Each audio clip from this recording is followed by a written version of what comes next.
Mūsu Liepāja ir skaista visur, arī 6. vidusskolas apkārtnē, tāpēc izstaigājam tuvākās ielas un piedzīvojušo piedāvājumu arī jums.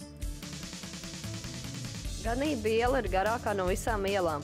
Cik te ir interesants mājas, lielas un mazas, koka un ķieģeļi. Sapucēts un netik ļoti. Sapratām, ka Ganība ielā govs neganās. Saprotam, ka mūsu skolas apkārtne ir patiešām skaista un svarīga, jo lauka ielā atrodam vairākas iestādes – Akmeņkaļdarbnīcu, baznīcu, bērnudārzu, Ezerkrasta sākuma skolu, veco ļaužnām un autoskolu. Māju žogi ir kā labi audzināti suņi, sargā un izdēļo sargāju. Salmu ielā meklējam šim nosaukumam piemērotu žogus, taču neatradām.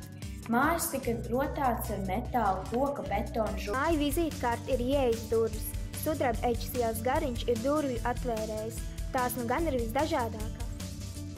Iela, kurā satikās vītola dzīves vījumu un bēras skaistās galotnes. Tā ir pļavu iela ar ābeles saltumu un pīlāģu vaigus ātrumu.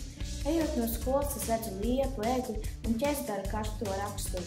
Tā ir mūsu iela ar ierakstītu tās dzīvi koku zarus. No lūkšanās debesīs pievēršamies Zaķu ceļam, pa Zaķu ielu, pa kādām takām lēkājam kopā ar dzīvām radībām, pa asfaltu, pa bruģu, pa flīzēm un zāli.